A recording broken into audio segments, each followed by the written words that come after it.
Swaraj news కి స్వాగతం. Bulletin లో ముందుగా హెడ్లైన్స్ చూద్దాం.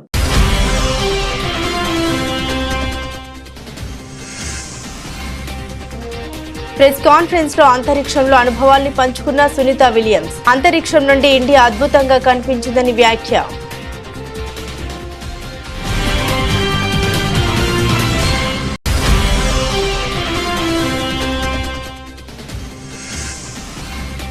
పాక్ లో విచిత్రమైన పరిస్థితి. భారత వ్యతిరేక ఉగ్రవాదులను వేటాడుతున్న అజ్ఞాత వ్యక్తులు.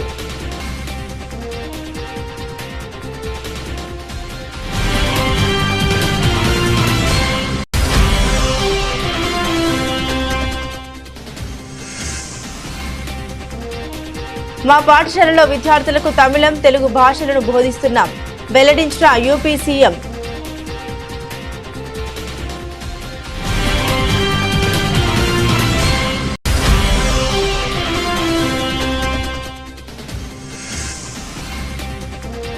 రాష్ట్ర వ్యాప్తంగా 8,000 కొనుగోలు కేంద్రాలు ప్రారంభం చేసుకున్నామన్న మంత్రి పొన్నం ప్రభాకర్. పచ్చివడ్ల పేరుతో పంటల వద్ద అమ్ముకునే ప్రయత్నం చేయొద్దని రైతులకు విజ్ఞప్తి.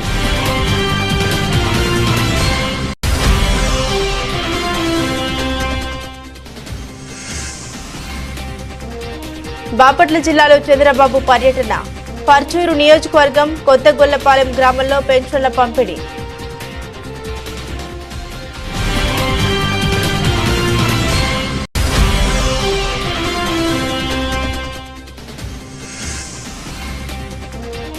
హెచ్సియు విద్యార్థుల తెగువకు సెల్యూట్. విద్యార్థుల ఉద్యమానికి మద్దతు ప్రకటించిన కేటీఆర్.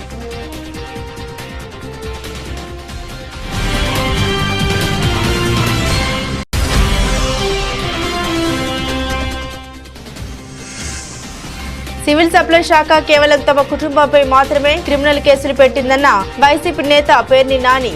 కేసులకు భయపడేది లేదని వ్యాఖ్య.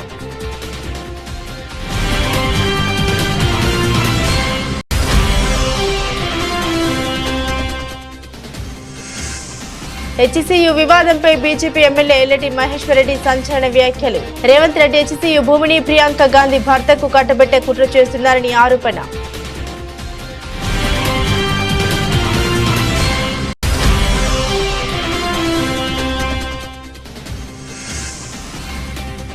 మ్యాడ్ స్క్వేర్ సినిమా రివ్యూలపై నిర్మాత నాగవంశి తీవ్ర ఆగ్రహం. ప్రేక్షకులకు తెలిసినంత కూడా రివ్యూవర్లకు తెలియట్లేదా అంటూ ఫైర్.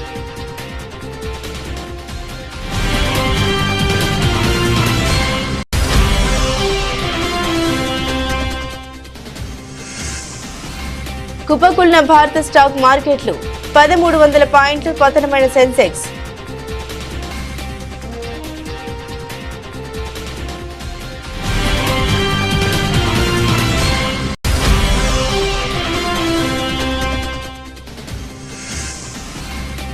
ఎట్టకేలకు తొలి గెలుపు అందుకున్న ముంబై ఇండియన్స్. 8 వికెట్ల తేడాతో కేకేఆర్ పై విజయం.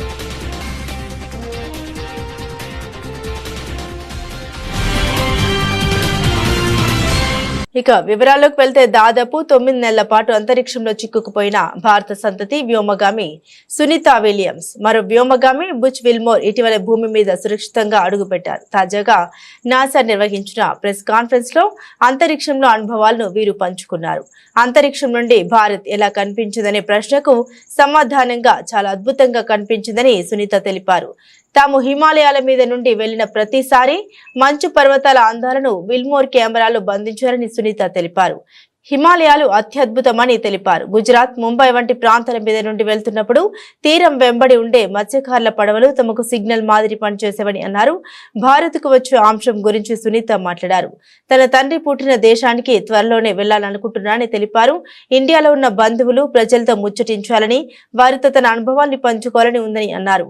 భారత్ ఒక గొప్ప ప్రజాస్వామ్య దేశమని కొనియాడారు. అంతరిక్ష రంగంలో విజయాలు సాధిస్తున్న దేశాల సరసన నిలుస్తున్న దేశమని కితాబునిచ్చారు. తనలో భారత్ మూలాలు ఉండడం తనకెంతో గర్వంగా ఉందని చెప్పుకొచ్చారు. India is amazing. Every time we went over the Himalayas, and I'll tell you, Butch got some incredible pictures of the Himalayas, just amazing. And you can see, like I've described it before, just like this ripple that happened, obviously when the plates collided, and then as it flows down into India, it's many, many colors. I think when you come from the east going into like Gujarat and Mumbai, the fishing fleet that's off the coast there gives you a little bit of a beacon that here we come. And then all throughout India, I think the impression I had was it was just like this network of lights from the bigger cities going down through the smaller cities. Just incredible to look at night as well as during the day, highlighted, of course, by the Himalayas, which is just incredible as a forefront going down into India. I hope, and I think for sure, I'm going to be going back to my father's home country and visiting with people and getting excited about the first, or not the first, but the Indian astronauts who's going up on the Axiom mission coming up. Pretty awesome. They'll have a hometown hero there of their own that will be able to talk about how wonderful the International Space Station is from his perspective. But I hope I can meet up at some point in time and we can share our experiences with as many people in India as possible, because it's a great country, another wonderful democracy that's trying to put its foot in the space countries, and we'd love to be part of that and help them along. పాకిస్తాన్లో ఉగ్రవాదుల గుండెల్లో రైళ్లు పరిగెడుతున్నాయి. గుర్తు తెలియని వ్యక్తులు వరుసగా భారత వ్యతిరేక ఉగ్రవాదులను లక్ష్యంగా చేసుకుని దాడులు చేస్తున్నారు. ఎప్పుడు ఎవరు వచ్చి కాల్చి చంపుతారో తెలియక భారత వ్యతిరేక ఉగ్రవాదులు బిక్కుబిక్కుమంటూ గడుపుతున్నారు. వారు బయటకి రావాలంటేనే హడలిపోతున్న పరిస్థితి కనిపిస్తుంది. తాజాగా కరాచీలో లష్కరే తోయిబా LET సంస్థకు ఫైనాన్షియర్ గా వ్యవహరిస్తున్న ఖాద్రీ అబ్దుల్ రెహమాన్ ను గుర్తు తెలియని వ్యక్తి కాల్చి చెప్పాడు. ఈ ఘటన పాక్ వాణిజ్య నగరమైన కరాచీలో చోటు చేసుకుంది. బైక్ పై వచ్చిన దుండగుడు రెహమాన్ ఒక దుకాణంలో నిలబడి ఉండగా కాల్పులు జరిపి అక్కడి నుండి పరారయ్యాడు. అబ్దుల్ రెహమాన్ 26/11 ఉగ్రదాడి సూత్రధారి హఫీజ్ సయ్యద్ కు సన్నిహితుడు. రెహమాన్ లష్కరే తోయిబా సంస్థకు ఆర్థికంగా వెన్నుదన్నుగా ఉంటూ కీలక పాత్ర పోషిస్తున్నట్లు గుర్తించారు. పాకిస్తాన్ భారత్ లో ఎన్నో దాడులకు ఈ సంస్థ కారణం. కరాచీలో ఉంటూ నిధులు సేకరించే బాధ్యతను రెహమాన్ చూసుకునేవాడు. ఇదిలా ఉండగా లష్కరే తోయిబా ఉగ్రవాది అబూ ఖతల్ కూడా గుర్తు తెలియని వ్యక్తుల చేతిలో హతమయ్యాడు. అబూ ఖతల్ 2017 రియాసీ బాంబు పేలుడు, 2023 జమ్మూ కాశ్మీర్ యాత్రికుల బస్సుపై దాడి ఘటనలో ప్రధాన సూత్రధారిగా ఉన్నారు. జాతీయ విద్యా విధానం నేషనల్ ఎడ్యుకేషన్ పాలసీలో భాగమైన త్రిభాషా సూత్రం 3 లాంగ్వేజ్ అమలు విషయంలో కేంద్రం తమిళనాడు ప్రభుత్వం మధ్య గత కొన్ని రోజులుగా వివాదం కొనసాగుతున్న విషయం తెలిసిందే. కేంద్రం ప్రతిపాదించినటువంటి త్రిభాషా సూత్రాన్ని స్టాలిన్ ప్రభుత్వం ముందు నుండి వ్యతిరేకిస్తూ వస్తుంది. దక్షిణాది రాష్ట్రాలపై హిందీని బలవంతంగా రుద్దడం ఏంటని ప్రశ్నిస్తుంది. ఈ వ్యవహారంపై ఉత్తరప్రదేశ్ ముఖ్యమంత్రి యోగి ఆదిత్యనాథ్ తాజాగా స్పందించారు. యూపీలోని పాఠశాలల్లో విద్యార్థులకు తమిళం, తెలుగుతో పాటుగా పలు రాష్ట్రాల అధికారిక భాషలు బోధిస్తున్నట్టు తెలిపారు. ఈ మేరకు తమిళనాడులోని స్టాలిన్ ప్రభుత్వంపై ఆయన తీవ్ర స్థాయిలో విమర్శలు గుప్పించారు. స్వార్థపూరిత రాజకీయ ప్రయోజనాల కోసమే త్రిభాషా విధానంపై వివాదాలు సృష్టిస్తున్నారని ఆరోపించారు. ఓ వార్తా సంస్థకి ఇచ్చిన ఇంటర్వ్యూలో యోగి ఆదిత్యనాథ్ మాట్లాడుతూ ఉత్తరప్రదేశ్ లోని పాఠశాలలో విద్యార్థులకు తమిళం, తెలుగు, మలయాళం, కన్నడ, బెంగాలీ, మరాఠీ వంటి భాషలను బోధిస్తున్నాం. దీని కారణంగా మా రాష్ట్రం ఏమైనా చిన్నదైపోతుందా? దీనివల్ల రాష్ట్రంలో కొత్త ఉపాధి అవకాశాలు, ఉద్యోగాలను సృష్టించుకోగలుగుతున్నాం. కొందరు స్వార్థపూరిత రాజకీయ ప్రయోజనాల కోసం త్రిభాషా విధానంపై వివాదాలు సృష్టిస్తున్నారు. ఇది యువత ఉపాధి అవకాశాలను తీవ్రంగా దెబ్బతీస్తుందని యోగి అన్నారు. సిద్దిపేట జిల్లాలోని హుస్నాబాద్ మండలం పోతారం ఎస్లో జిల్లా గ్రామీణ అభివృద్ధి సంస్థ సెర్ఫ్ ఆధ్వర్యంలో వరి ధాన్యం కొనుగోలు కేంద్రాన్ని మంత్రి పొన్నం ప్రభాకర్ ప్రారంభించారు. ఈ సందర్భంగా మంత్రి మాట్లాడుతూ సిద్దిపేట జిల్లాలో మొదటి వడ్ల కొనుగోలు కేంద్రాన్ని పోతారంలో ప్రారంభించుకున్నామన్నారు. పచ్చి వడ్ల పేరుతో పంటల వద్ద అమ్ముకునే ప్రయత్నం చేయవద్దని రైతులకు విజ్ఞప్తి చేశారు. వడ్ల కొనుగోలు కేంద్రం వద్దకు తీసుకొస్తే మద్దతు ధర వస్తుందని తెలిపారు. తూకంలో మోసం లేకుండా డబ్బుల పేమెంట్ విషయంలో కూడా ఇబ్బందులు లేకుండా చర్యలు తీసుకుంటున్నామని తెలిపారు. గతంలో ఓ ఆసామి మా గ్రామంలో ధాన్యం కొనుగోలు చేసుకుని పోయాడు, డబ్బులు ఇవ్వలేదని నా దగ్గరికి వచ్చారు. అలాంటి సంఘటనలు జరగకుండా ఉండాలంటే ప్రభుత్వమే మీ దగ్గర ధాన్యం కొనుగోలు చేస్తుందని వెల్లడించారు. రాష్ట్ర వ్యాప్తంగా 8,000 కొనుగోలు కేంద్రాలు ఈ రోజు ప్రారంభం చేసుకుంటున్నామన్నారు. రాష్ట్ర వ్యాప్తంగా పండించిన వరి ధాన్యం కొనుగోలు చేయడానికి ప్రభుత్వం సిద్ధంగా ఉందని స్పష్టం చేశారు. రైతులకు సంబంధించి భవిష్యత్తులో ఇంకా అనేక ప్రయోజనాలు కలిగించేలా నిర్ణయం తీసుకుంటుందన్నారు. వడ్ల కొనుగోలు కేంద్రాన్ని ప్రారంభించుకున్న సందర్భంగా హాజరైనటువంటి ప్రతి ఒక్కరికి పేరు పేరున నమస్కారాలు. వేదిక మీద ఉన్నటువంటి రంజాన్ అనేది అందరికీ పండుగ శుభాకాంక్షలు కూడా. ఈరోజు జిల్లాలో మొదటి కొనుగోలు కేంద్రాన్ని ఇక్కడ ప్రారంభోత్సవం చేసుకున్నాం. రైతు చాలా తేమ శాతంతో 12 తేమ శాతంతో కూడా తేవడం జరిగింది. ఈ సందర్భంగా రైతులందరికీ ఒకటే విజ్ఞప్తి, ఎవరు కూడా పచ్చి వడ్ల పేరు మీద పంటగానే అమ్ముకునేటువంటి ప్రయత్నం చేయకండి. తప్పకుండా కొనుగోలు కేంద్రానికి తీసుకొస్తే మీకు మద్దతు ధర రావడంతో పాటుగా ఎక్కడ కూడా తూకంలో మోసం లేకుండా డబ్బులకు సంబంధించిన పేమెంట్ విషయంలో కూడా ఎక్కడ ఇబ్బంది జరగకుండా జరుగుతూ ఉంటుంది. చాలా మంది నా దగ్గరకు వస్తూ ఉంటారు, సార్ ఫలానా ఆయన ఆసామి మా గ్రామానికి సంబంధించిన రైతుల యొక్క ధాన్యాన్ని కొనుక్కొని పోయిండు, దాని తర్వాత పైసలు ఇవ్వలే. ఇటువంటి సంఘటనలు చాలా వస్తూ ఉంటాయి. కాబట్టి అటువంటిది రాకుండా ఉండాలంటే ప్రభుత్వమే నేరుగా మీతోటి ధాన్యం కొనుగోలు చేస్తూ ఉంది. ఇంకా పంట ఇప్పుడే కలెక్టర్ గారు చెప్పినట్టుగా గజ్వేల్ ప్రాంతంలో ఇంకా ఆలస్యం జరిగినప్పటికీ కూడా రాష్ట్ర వ్యాప్తంగా దాదాపు 8,000 పైన కొనుగోలు కేంద్రాల లోపల ఇవాళ ప్రారంభోత్సవం చేసుకునే విధంగా ప్రభుత్వ విధానాలు నిర్ణయం చేసినాం. కొన్ని జాగాల పంట రాకపోతే ఆలస్యం అయితే ఉండొచ్చు కొనుగోలు కేంద్రాలు ప్రారంభం, కానీ ప్రభుత్వ విధానం మాత్రం ఏప్రిల్ 1 నుంచి. బాపట్ల జిల్లా పర్చూరు నియోజకవర్గం కొత్తగొల్లపాలెంలో సీఎం చంద్రబాబు పేదల సేవ కార్యక్రమంలో పాల్గొన్నారు. ఇంటింటికి తిరిగి పెన్షన్లు పంపిణీ చేసిన చంద్రబాబు అనంతరం ప్రజాసభకు హాజరయ్యారు. ఈ సందర్భంగా చంద్రబాబు ప్రసంగించారు. ఇప్పుడు తాను ఇస్తున్న పెన్షన్లు ఒకప్పుడు నొక్కిన అన్ని బటన్లకు సమానమని తెలిపారు.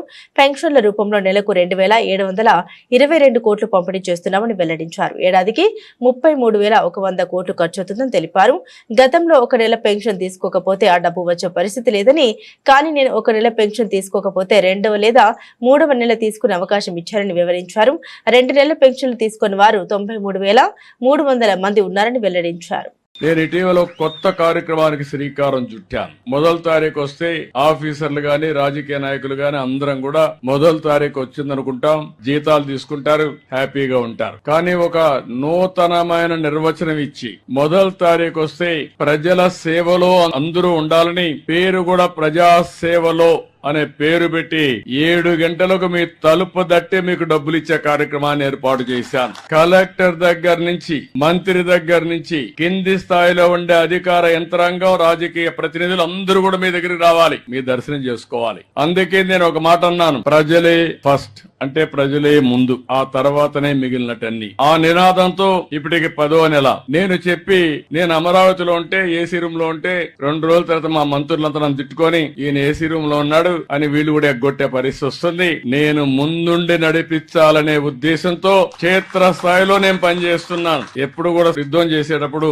సైన్యాధిపతి ముందుండకపోతే యుద్ధంలో జయించలేము. అందుకని నేను ఈ కార్యక్రమానికి శ్రీకారం చుట్టాను. హెచ్సియు భూముల పరిరక్షణ కోసం విద్యార్థులు చేస్తున్న పోరాటంపై రేవంత్ రెడ్డి సర్కార్ దుర్మార్గంగా వ్యవహరిస్తోందని, దుశ్శాసన పర్వం కొనసాగిస్తోందని బీఆర్ఎస్ వర్కింగ్ ప్రెసిడెంట్ కేటీఆర్ నిప్పులు చెరిగారు. తెలంగాణ భవన్ లో తనను కలిసిన హైదరాబాద్ సెంట్రల్ యూనివర్సిటీ విద్యార్థుల పోరాటానికి అండగా ఉంటామని కేటీఆర్ భరోసానిచ్చారు. అనంతరం ఆయన మీడియాతో మాట్లాడుతూ భూముల పరిరక్షణ కోసం ఆందోళన చేస్తున్న ఆడబిడ్డలను లాగిపడేసి దుస్తులు చించి దౌర్జన్యం చేయడం ఏమిటని నిలదీశారు. 1968-71 వరకు జరిగిన తొలి దశ తెలంగాణ ఉద్యమంలో 370 మంది ఆత్మ బలిదానాల సాక్షిగా హైదరాబాద్ సెంట్రల్ యూనివర్సిటీ ఏర్పడిందని గుర్తు చేశారు. యూనివర్సిటీ విద్యార్థులపై భూములపై కాంగ్రెస్ ప్రభుత్వం దాష్టికం చేస్తుందని ఆగ్రహాన్ని వ్యక్తం చేశారు. రాష్ట్ర ప్రభుత్వం 100 బుల్డోజర్లు, హిటాచీ యంత్రాలను, పోలీసులను పెట్టి అక్కడున్న చెట్లను నరికివేసి జంతువులను తరిమేసి అక్కడ ఏమీ లేని బంజరు భూమి అని చెప్పేందుకు ఎందుకు ఆరాటపడుతుందని ప్రశ్నించారు. గచ్చిబౌలి, నానక్రామ్గూడ, కాజాగూడ, కోకాపేట వరకు నగరం కాంక్రీట్ జంగల్లా మారింది. ఫైనాన్షియల్ డిస్ట్రిక్ట్ ఏరియాలో నగరం విస్తృతంగా పెరిగింది. దేశంలోని ఏ నగరంలోనూ ఇంత తక్కువ విస్తీర్ణంలో భారీగా నగరం అభివృద్ధి చెందలేదు. కోట్లాది చదరపు అడుగుల్లో నిర్మాణాలు జరుగుతున్నాయని వివరించారు. నేను కాంగ్రెస్ పార్టీని, ముఖ్యంగా ఇక్కడున్న కాంగ్రెస్ ప్రభుత్వాన్ని సూటిగా ఒక 3-4 ప్రశ్నలు ఆ పిల్లల తరపున, మా పార్టీ తరపున కూడా అడుగుతా ఉన్నాను. ఒకటి, ఇవాళ మీరు చేస్తున్న దాష్టీకం, మీరు చేస్తున్న అరాచకం గత 3 రోజులుగా 100ల సంఖ్యలో బుల్డోజర్లను పంపి, 100ల సంఖ్యలో అక్కడ హిటాచీ మెషిన్లను పంపి, 100ల మంది పోలీసు వాళ్ళని పెట్టి ఎందుకు ఇంత ఆగం, ఇంత గందరగోళంగా అక్కడ ఉండే చెట్లను కొట్టేసి, అక్కడ ఉండే జంతువుల్ని తరిమేసి, అక్కడ ఏమీ లేదో అదంతా బంజరు భూమి అని చెప్పడానికి ప్రభుత్వం ఎందుకింత ఆరాట పడుతున్నది చెప్పాలని నేను కోరుతా ఉన్నాను. ముఖ్యంగా ఈ ప్రాంతం అంటే మొత్తం హైదరాబాద్ సెంట్రల్ యూనివర్సిటీ తీసుకుంటే దాదాపు 2,600 ఎకరాలు దాటి విస్తరించి ఉన్న ఒక విశ్వవిద్యాలయం. మనం నిజంగా చెప్పాలంటే ఈ పశ్చిమ హైదరాబాద్ గత 10-15 ఏళ్లలో విస్తృతంగా పెరిగిపోయింది. అది మన గచ్చిబౌలి కావచ్చు, నానక్రామ్గూడ కావచ్చు, ఖాజాగూడ కావచ్చు, ఆ ప్రాంతం మొత్తం శేర్లింగంపల్లి దాకా, ఎక్కడికక్కడ ఇవాళ కోకాపేట దాకా విస్తృతంగా ఒక కాంక్రీట్ జంగల్గా మారిపోయిన పరిస్థితి.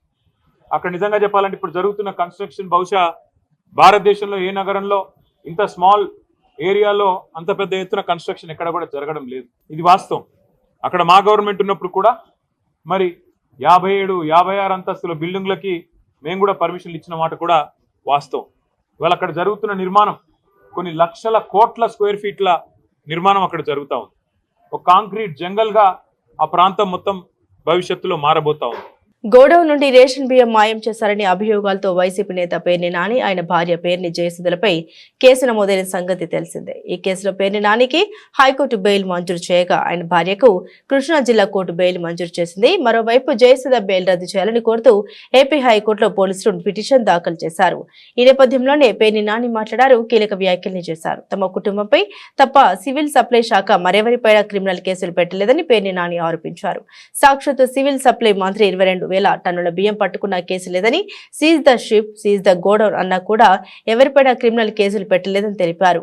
వాళ్ళందరిపై కేవలం 6A కేసు నమోదు మాత్రమే పెట్టారని తెలిపారు. తనకు ముందు గానీ తన తర్వాత గానీ ఒక్కరిపై కూడా క్రిమినల్ కేసులు పెట్టలేదని తెలిపారు. తనపై కక్ష కట్టారనే విషయం దీంతో అర్థమవుతుందని అన్నారు. తనను, తన భార్యను, తన కొడుకుని ఎన్ని ఇబ్బందులు పెట్టినా ఎదుర్కొంటామని తెలిపారు. అవసరమైతే జైలుకు వెళ్దామని తన భార్య కూడా చెబుతోందని అన్నారు. కేసులకు భయపడలేదని తెలిపారు. ఎన్ని కేసులు పెట్టినా వైసీపీ నుండి తప్పుకునేది లేదని, ఎప్పటికీ జగన్ వెంట ఉంటామని తెలిపారు. కూటమి ప్రభుత్వం చేసే తప్పులను ప్రశ్నిస్తూనే ఉంటామని అన్నారు. సివిల్ సప్లై శాఖ మంత్రి వెళ్ళి 22,000 టన్నులు పట్టుకున్నాను అని చెప్పని గోడౌన్లు సీజ్ చేశాను, క్రిమినల్ కేసు లేదు, అందరి మీద 6A కేసే. తర్వాత చాలా జరుగుతున్నాయి, అన్నీ 6A కేసులే. క్రిమినల్ కేసు నాకు ముందు కానీ నా తర్వాత కానీ ఒక్కరి మీద కూడా క్రిమినల్ కేసు సివిల్ సప్లైస్లో లేదు అంటే దాన్ని బట్టి వీళ్ళ పోకడ ఎట్లా ఉంది, వీళ్ళ దిగజారుడుతనం ఎట్లా ఉందో కూడా ప్రజలు గమనిస్తున్నారని చెప్తూ ఇంకోటి కూడా వాళ్ళకి హెచ్చరిక చేయదలుచుకున్నాం, లేకపోతే చెప్పదలుచుకున్నాం. నన్ను, నా భార్యని, కొడుకుని మీరు వేధించినా, మానసికంగా ఒత్తిడి చేసినా, మమ్మల్ని జైల్లో పెట్టినా, నా భార్య కూడా ఒకటి చెప్తుంది, అవసరమైతే మనం జైలుకి వెళ్దాం, న్యాయం జరుగుద్దని నమ్మకం ఉంది, లేదంటే వాళ్ళ వేధింపులే వాళ్ళ పై చేయి సాధిస్తే ఖచ్చితంగా జైలుకి వెళ్ళి జైలు నుంచే వద్దాం. కానీ పొరపాటును కూడా జగన్మోహన్ రెడ్డి గారిని వదిలేదు లేదు, వైఎస్ఆర్ కాంగ్రెస్ పార్టీ నుంచి తప్పుకునే లేదు, మీ తప్పుల్ని మీ పాపాలని కడగటం మానేది లేదు. హెచ్సియు వివాదంపై బీజేపీ ఎమ్మెల్యే ఎల్లటి మహేశ్వర్ రెడ్డి సంచలన వ్యాఖ్యలు చేశారు. సీఎం రేవంత్ రెడ్డి హెచ్సియు భూమిని ప్రియాంక గాంధీ భర్త రాబర్ట్ వాద్రాకు కట్టబెట్టే కుట్ర చేస్తున్నారని ఆరోపించారు. రేవంత్ రెడ్డి తన పదవి కాపాడుకోవడానికి సోనియా గాంధీ దగ్గర మెప్పు పొందడానికి 40,000 కోట్ల భూమిని కేవలం 20,000 కోట్లకే రాబర్ట్ వాద్రా బినామీకి అమ్ముతున్నారని పేర్కొన్నారు. ఈ భూములు ఎవరి కోసం అమ్ముతున్నారు, ఎవరిని మెప్పు కోసం అమ్ముతున్నారు? మరి నిజంగా రియల్ ఎస్టేట్ దందా చేసేటువంటి మీ ప్రియాంక గాంధీ హస్బెండ్ రాబర్ట్ వడ్రా, ఆ రాబర్ట్ రియల్ ఎస్టేట్ దందా చేస్తాడంట కదా, మరి ఆయన మెప్పు కోసం ఆయన కోసం అమ్ముతున్నావా, లేకుంటే ఎవరి కోసం అమ్ముతున్నావు? 40,000 కోట్ల విలువ చేసేటువంటి ఈ భూములు కేవలం 20,000 కోట్లకి అమ్మడానికి మీరు చూస్తున్నట్టు 20,000 కోట్ల రూపాయలు ప్రియాంక గాంధీ గారి భర్తకి ఆ రోబోట్ కోసము మీరు అమ్ముతున్నట్టుగా మాకు ఇన్ఫర్మేషన్ ఉన్నది. ఎట్టి పరిస్థితిలో మీ పదవి కాపాడుకోవడం కోసం, మీ రోబోట్ని మెప్పు కోసం, మీ సోనియా గాంధీ, ప్రియాంక గాంధీ మెప్పు కోసం 40,000 కోట్ల విలువ చేసే ఈ భూములు వారి బినామీలకు 20,000 కోట్లకు అమ్మడానికి మీరు చేస్తున్న మాట ఇది వాస్తవం కాదని అడుగుతున్నా. అనంతపురం జ్జిల్లా పాపిరెడ్డిపల్లిలో టీడీపీ ఎమ్మెల్యే పరిటాల సునీత కక్ష సాధింపు వల్లే వైఎస్ఆర్సీపీ కార్యకర్త కురబ లింగమయ్య హత్యకు గురయ్యాడని రాప్తాడు మాజీ ఎమ్మెల్యే తూపు దుర్తి ప్రకాష్ రెడ్డి ఆగ్రహాన్ని వ్యక్తం చేశారు. లింగమయ్య హత్యపై మీడియాకు విడుదల చేసిన వీడియోలో ఆయన మాట్లాడారు. పరిటాల సునీత డైరెక్షన్ లో స్థానిక ఎస్ఐ సుధాకర్ ప్రోత్సాహంతోనే ఈ ఘాతుకం జరిగిందని ఆరోపించారు. హత్యకు పాల్పడిన 6 నిందితుల్ని కాపాడేందుకు పోలీసులు ప్రయత్నిస్తుండడం చూస్తుంటే లోకేష్ రెడ్ బుక్ రాజ్యాంగం ఎంతగా దారుణంగా అమలు జరుగుతుందో అర్థమవుతుందని అన్నారు. అతను పచ్చకండువా కప్పుకొని పనిచేస్తున్నాడా, కాకి చొక్కాకు పనిచేస్తున్నాడా? మరి డీజీపీ గారు ఆలోచన చేయాల. ఆయన కేవలం తన భవిష్యత్తు రాజకీయ ప్రయోజనాలను దృష్టిలో పెట్టుకొని పరిటాల కుటుంబానికి కొమ్ము కాస్తా ఉన్నాడు. 27వ తేదీన పరిటాల శ్రీరామ్ ఇదే పాపిరెడ్డిపల్లి గ్రామంలో రమేష్ ఇంట్లో వాళ్ళ చిన్నాయన రమేష్ ఇంట్లో కూర్చొని మండలానికి ఒకరిని చంపంది భయం ఉండదు అనేసి మాట్లాడడం, మరి ఆ పిల్లల్ని రెచ్చగొట్టడం, 27 రాత్రి దాడి జరగడం, 28 రాత్రి దాడి జరగడం, అయినా పోలీస్ చర్యలు లేకపోవడం వల్లనే ఈరోజు 30వ తేదీ అంటే నిన్న కురుబ లింగమయ్యన్నను హత్య చేయడం జరిగింది. మరి హత్య జరిగింది, హంతకుల పేర్లు వారి కుమారులు సంఘటనా స్థలంలో ఉండి దెబ్బలు తిన్న వారి కుమారులు చెప్తా ఉన్నారు. పోలీసులు తమకు కావలసిన విధంగా ఎఫ్ఐఆర్ రాసుకొని లింగమయ్య అన్న భార్యతో సంతకం పెట్టించుకొని ఇద్దరి పేర్లే నమోదు చేస్తూ ఉన్నారు. ఎందుకు ఇది? మరి 5-6 మంది పాల్గొన్నారని ఆ సంఘటనలో గాయపడ్డ శ్రీనివాసులు లింగమయ్య అన్న కొడుకు మాట్లాడుతూ ఉంటే, నిన్న నేను ఆసుపత్రికి వెళ్ళి పరామర్శించడానికి వెళ్ళినా కూడా ఆయన పేర్లు చెప్తా ఉన్నాడు. మరి కేవలం ఇద్దరి పేర్లే ఎందుకు ఎఫ్ఐఆర్లు చేస్తున్నారు అంటే, హత్య కావించబడ్డ వారి పక్షాన మీరు నిలబడి, వారి కుటుంబానికి అండగా నిలబడి, ఈ రాష్ట్రంలో చట్టం ఉంది, న్యాయం ఉంది, ధర్మం ఉంది, మేమున్నాం మీ పక్షాన అని చెప్పాల్సిన పోలీసులు మరి ఎవరికి చుట్టంగా మారారు మీరు? మ్యాడ్ స్క్వేర్ సినిమా చాలా బాగుందని ప్రేక్షకులు చెబుతున్నారు. రివ్యూవర్లు మాత్రం కంటెంట్ లేదని తీర్పునిస్తున్నారు. ప్రేక్షకులకు తెలిసినంత కూడా రివ్యూవర్లకు తెలియడం లేదా అంటూ నిర్మాత నాగవంశీ ప్రశ్నించారు.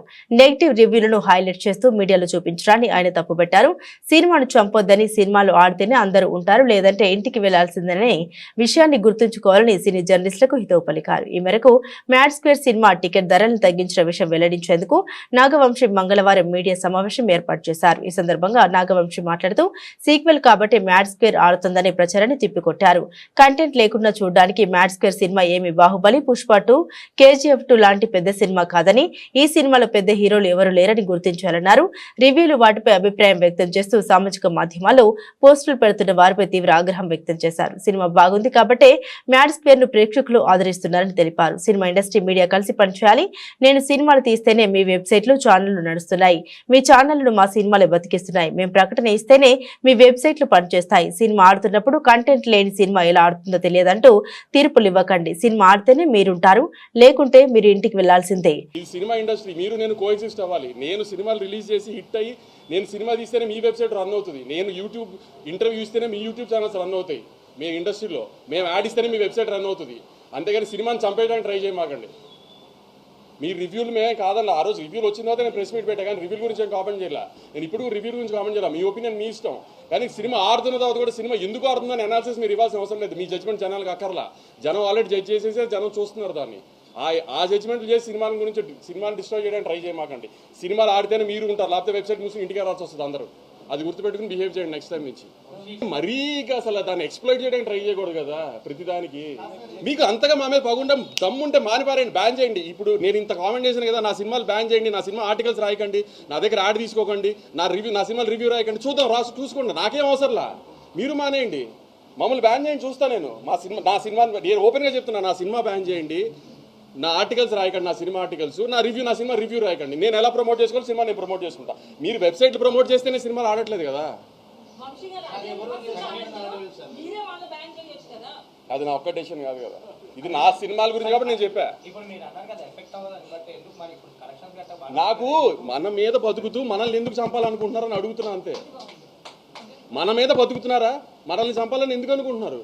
ఏంటి ఆ సాడిజము? ఆసియా కుబేరుడు బిలియనియర్ ముఖేష్ అంబానీ కుమారుడు Reliance industries limited director Anant Ambani Gujarat లోని జామ్నగర్ నుండి ద్వారకాకు కాలినడకన వెళ్తున్నారు. ఈ 2 నగరాల మధ్య ఉన్న దూరం 140 కిలోమీటర్లకు పైనే. తన వల్ల ట్రాఫిక్ జామ్ ఏర్పడదనే ఉద్దేశంతో భారీ భద్రత మధ్య రాత్రి వేళ నడక సాగిస్తున్నారు. ఏప్రిల్ 10న తన పుట్టినరోజు నాటికి అనంత్ ద్వారకాకు చేరుకుని ప్రత్యేక పూజలు చేయనున్నారు. ఈ సందర్భంగా ఆయన మంగళవారం తెల్లవారుజామున మీడియాతో మాట్లాడారు. జామ్నగర్ లోని తమ ఇంటి నుండి ద్వారకా వరకు ప్రారంభమైన పాదయాత్ర గత 5 రోజులుగా కొనసాగుతోందని అనంత్ అంబానీ తెలిపారు. మరో 4 రోజుల్లో ద్వారకకు చేరుకుంటామన్నారు. ద్వారకాధీశుడి ఆశీర్వాదం కోసం ఈ పాదయాత్ర చేస్తున్నట్టు తెలిపారు. యువత ద్వారకాధీశుడిపై విశ్వాసం ఉంచాలన్నారు. ఏదైనా పని చేసే ముందు ద్వారకాధీశుడిని స్మరించుకోవాలని తెలిపారు. అప్పుడు ఖచ్చితంగా ఎటువంటి అడ్డంకులు లేకుండా పూర్తవుతుందని తెలిపారు. దేవుడు ఉన్నప్పుడు ఆందోళన చెందాల్సిన అవసరం లేదని అనంత్ అంబానీ తెలిపారు. મારું યાત્રા ચાલે છે, પદયાત્રા. અહીંયા જામનગર અમારા ઘરથી દ્વારકાધીશ સુધી, અને બસ આ બધાના આશીર્વાદ રહે અને શિવજી બાબા દ્વારકાધીશના બધા ઉપર કૃપા રહે. આ જ મારી પ્રાર્થના છે. અને અમે હમણાં પદયાત્રામાં 5 દિવસથી ચાલીએ છીએ અને 2-4 દિવસમાં પહોંચી જશું. એ જ દ્વારકાધીશ તો બધાના રાજા છે અને અમારા બધાના એ માલિક છે ને શ્રીજી બાવાના આશીર્વાદથી એ મને શક્તિ આપી છે ચાલવા માટે, તો હું ચાલું છું અને અમારું પહેલું વાર છે અને બસ એટલા જ કહું કે જય દ્વારકાધીશ. દ્વારકાધીશનું કૃપા રહે અને બધા શ્રીજી બાબા બધાને સંભાળીને રાખે ને બધાને આશીર્વાદ આપે. એ જ બધા યુવાને ભગવાનના પ્રતિ પ્રેમ રાખવું જોઈએ અને બધા યુવાને સનાતન પ્રતિ પ્રેમ રાખવું જોઈએ અને બધા યુવાને બસ એ જ મારી બધા યુવાને એક મેસેજ મોકલાવું છું મારા ભાઈઓ અને મારા મિત્રોને કે આપ બધા શ્રીજી બાબાના આશીર્વાદ લઈને આગે વધો અને જ્યારે ભગવાન છે તો કંઈ ચિંતા નહીં કરવાનું. એ જ కొత్త ఆర్థిక సంవత్సరం తొలి రోజునే దేశీయ స్టాక్ మార్కెట్లు కుప్పకూలాయి. అమెరికా సుంకాల ఆందోళనతో సెంటిమెంట్ దెబ్బతింది. ఈ క్రమంలో పెద్ద ఎత్తున మార్కెట్లు పతనమవుతున్నాయి. ఈ సందర్భంగా సోమవారం మార్కెట్లు పనిచేయని విషయం తెలిసిందే. మంగళవారం మార్కెట్లు నష్టాలతోనే మొదలయ్యాయి. ప్రారంభంలోనే సెన్సెక్స్ 639.13 పాయింట్లు తగ్గి 76,775.79 పాయింట్ల వద్ద ట్రేడ్ అవుతుంది. నిఫ్టీ సైతం 180.25 పాయింట్లు తగ్గి 23,339.10 పాయింట్లకు చేరుకుంది. సెన్సెక్స్ 1265.12 పాయింట్లు తగ్గి 76,149.80 పాయింట్ల వద్ద ట్రేడ్ అవుతుంది. ఇక నిఫ్టీ 322.65 పాయింట్లు తగ్గి 23,196.70 పాయింట్ల వద్ద కొనసాగుతుంది. అమెరికా అధ్యక్షుడు డొనాల్డ్ ట్రంప్ ప్రతీకార టారిఫ్లపై బుధవారం తుది నిర్ణయాన్ని ప్రకటించే అవకాశం ఉంది. ఈ క్రమంలో మార్కెట్లు తీవ్ర ఒత్తిడిని ఎదుర్కొంటున్నాయి. అదే సమయంలో Infosys, TCS, Bajaj finance, HDFC bank, axis bank, Bajaj Finserv, HCL technologies, Maruti Suzuki షేర్ల అమ్మకాలతో మార్కెట్ పై మరింత ఒత్తిడి పెరిగింది. ఇక చమురు ధర పెరగడం కూడా ఓ కారణం. బ్రెంట్ క్రూడ్ ఆయిల్ బ్యారెల్ ధర 1.51% పెరిగి $74.74 చేరుకుంది. ఇక భారీ చమురు దిగుమతులపై ఆధారపడుతుండగా చమురు ధరల పెరుగుదల మార్కెట్ల సెంటిమెంట్ ను దెబ్బతీసింది. దానికి తోడు విదేశీ సంస్థాగత పెట్టుబడిదారులు తమ పెట్టుబడులను ఉపసంహరించుకుంటున్నారు. శుక్రవారం 4,352.82 కోట్ల విలువ షేర్లను విక్రయించారు. ఇక ట్రంప్ సుంకాల కారణంగా అమెరికాలో ఆర్థిక మాంద్యం ప్రభావం పడే అవకాశం ఉందని గోల్డ్మెన్ సాక్స్ అంచనా వేసింది. ఈ క్రమంలో పెట్టుబడిదారులు ఆందోళన వ్యక్తమవుతుంది. ప్రస్తుతం మార్కెట్లో Bajaj finance service, HDFC bank, Infosys, Hindalco, HCL, axis bank, Titan company, Shriram finance, TCS నష్టాల్లో కొనసాగుతుండగా IndusInd bank, Trent, HDFC life, Cipla, doctor Reddy's, Bajaj auto, ONGC, Adani enterprises లాభాల్లో కొనసాగుతున్నాయి. వరుసగా 2 మ్యాచ్లలో ఓడిపోయి తీవ్ర ఒత్తిడిలో నేడు 3వ మ్యాచ్ ఆడిన ముంబై ఇండియన్స్ పూర్తిదాయక విజయాన్ని అందుకుంది. ముంబైలోని వాంఖేడే స్టేడియంలో కోల్కతా నైట్ రైడర్స్ తో జరిగిన మ్యాచ్ లో ఎంఐ జట్టు 8 వికెట్ల తేడాతో ఘన విజయంగా నెగ్గింది. తొలుత ముంబై ఇండియన్స్ పేసర్ అశ్విన్ కుమార్ 4 వికెట్లతో రాణించగా కేకేఆర్ 16.2 ఓవర్లలో 116 పరుగులకే ఆల్అౌట్ అయింది. అనంతరం స్వల్ప లక్ష్యాన్ని ముంబై ఇండియన్స్ 12.5 ఓవర్లలోనే ఛేదించింది. ఈ క్రమంలో 2 వికెట్లు కోల్పోయి 121 పరుగులు చేసింది. ముంబై ఇన్నింగ్స్ లో ఇంపాక్ట్ ప్లేయర్ గా వచ్చిన రోహిత్ శర్మ మరోసారి తన పేలవ ఫామ్ ను చాటుకుంటూ 13 పరుగులకే వెనుదిరిగాడు. మరో ఓపెనర్ రియాన్ రికల్టన్ మాత్రం దూకుడుగా ఆడుతూ స్కోర్ బోర్డును పరుగులు పెట్టించాడు. రికల్టన్ 41 బంతుల్లో 4 ఫోర్లు 5 సిక్స్లతో అందజేయగా అజేయంగా 62 పరుగులు చేశాడు. అవతలి ఎండ్లో సూర్యకుమార్ యాదవ్ కూడా మెరుపుదాడి చేశారు. సూర్యకుమార్ 9 బంతుల్లో 3 ఫోర్లు 2 సిక్స్లతో 27 పరుగులు చేసి నాట్అవుట్ కి నిలిచాడు. 1 డౌన్ లో వచ్చిన బిల్ జాక్స్ 16 పరుగులు చేశాడు. కోల్కతా నైట్ రైడర్స్ బౌలర్లో ఆండ్రీ రజెల్ 2 వికెట్లు తీశాడు. బులెటిన్ ముగించే ముందు హెడ్లైన్స్ మరోసారి.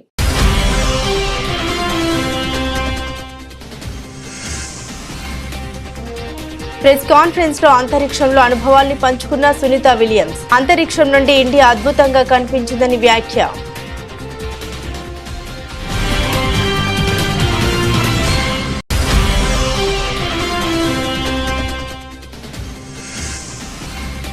పాక్ లో విచిత్రమైన పరిస్థితి. భారత వ్యతిరేక ఉగ్రవాదులను వేటాడుతున్న అజ్ఞాత వ్యక్తులు.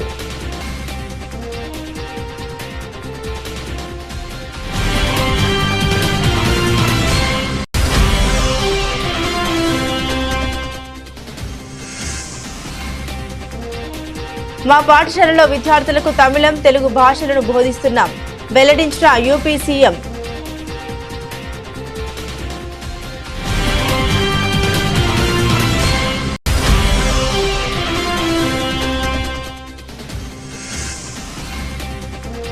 రాష్ట్ర వ్యాప్తంగా 8,000 కొనుగోలు కేంద్రాలు ప్రారంభం చేసుకున్నామన్న మంత్రి పొన్నం ప్రభాకర్. పచ్చి వడ్ల పేరుతో పంటల వద్ద అమ్ముకునే ప్రయత్నం చేయొద్దని రైతులకు విజ్ఞప్తి.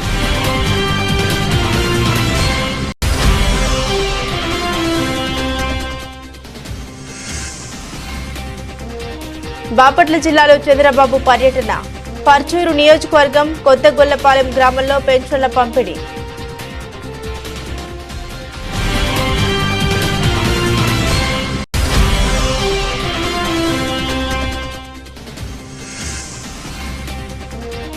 హెచ్సియు విద్యార్థుల తెగువకు సెల్యూట్. విద్యార్థుల ఉద్యమానికి మద్దతు ప్రకటించిన కేటీఆర్.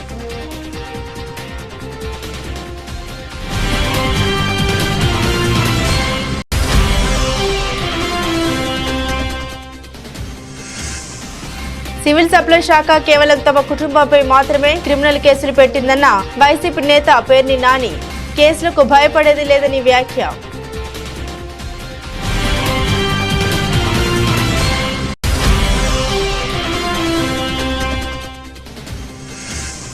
హెచ్సియు వివాదంపై బీజేపీ ఎమ్మెల్యే ఎల్లటి మహేశ్వర్ రెడ్డి సంచలన వ్యాఖ్యలు. రేవంత్ రెడ్డి హెచ్సియు భూమిని ప్రియాంక గాంధీ భర్తకు కట్టబెట్టే కుట్ర చేస్తున్నారని ఆరోపణ.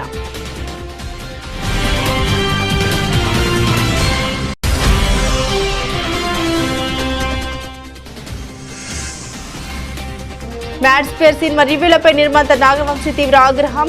ప్రేక్షకులకు తెలిసినంత కూడా రివ్యూవర్లకు తెలియట్లేదా అంటూ ఫైర్.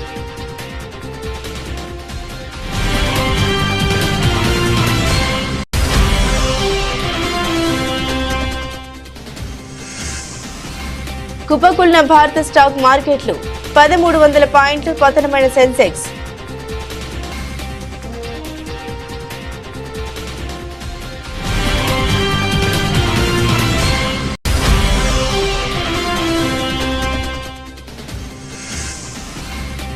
ఎట్టకేలకు తొలి గెలుపు అందుకున్న ముంబై ఇండియన్స్. 8 వికెట్ల తేడాతో కేకేఆర్ పై విజయం.